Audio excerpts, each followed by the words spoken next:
Survive the end days. Stay till the end of this video for immediate access to the full video of Survive the End Days. I'll also giving you the opportunity to get a free ebook, Emergency Preparation, How to Take Care of Your Family When Disaster Strikes.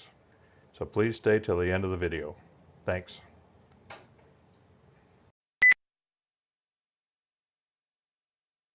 Is a little over $2 trillion per year. To make up the difference, the deficit, he does what most Americans do. He borrows money. When Uncle Sam takes out a loan, he calls it a bond. Bonds can be held by banks, investors, or even foreign governments.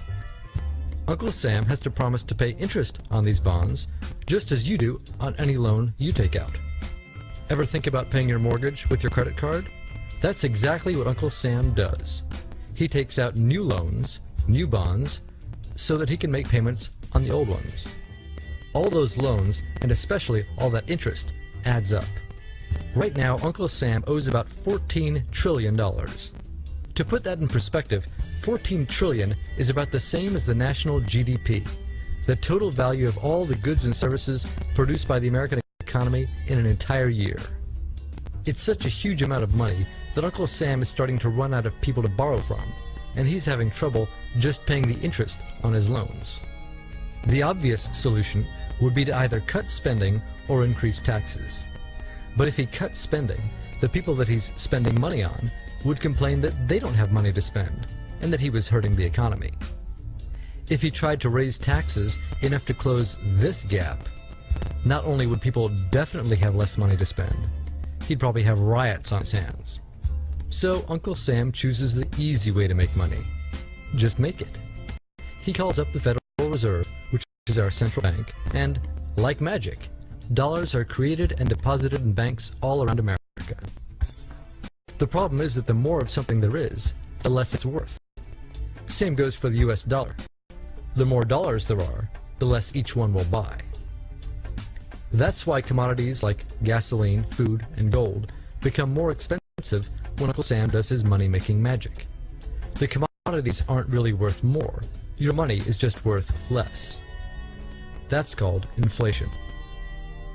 Remember the foreign governments that lent money to Uncle Sam? When they lent money to the American government, something interesting happened. It made the US look richer, and their countries look poorer. When a country looks poor compared to America, $1 of our money buys a lot of their money. So they can pay their workers only a few pennies a day. With such low labor costs, they can sell their products in America for lower prices than any American manufacturer can. The easiest way for American companies to compete is to move their factories overseas and pay their workers a few pennies a day too. This contributes to a recession. Americans lose their jobs, stop paying taxes, and start collecting government benefits like Medicaid and unemployment. This means that Uncle Sam has even less income and even more expenses. At the same time, the people who still have jobs are desperate to keep them, so they tend to do more work, but not to get paid anymore. When your dollars are worth less, and you're not earning more of them, that's called stagflation.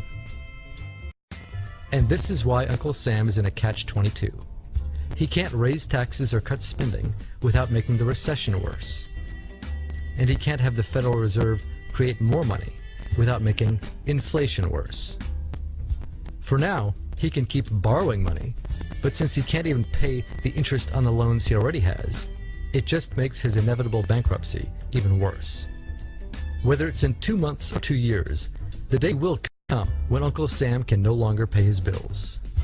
When that happens, the banks, investors, and foreign governments who are counting on that money won't be able to pay their bills.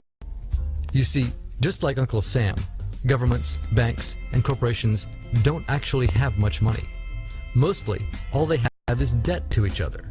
If one link in the debt chain stops paying, defaults, the whole thing falls apart. If investors can't pay their bills, corporations won't be able to pay their employees.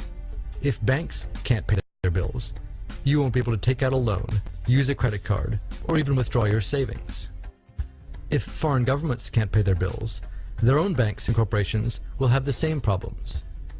That's called a global economic collapse. It's never happened before, so nobody really knows how bad it will be, how long it will last, or even how we'll eventually get out of it. The House of Cards has already... Click on the top link below this video to get more information.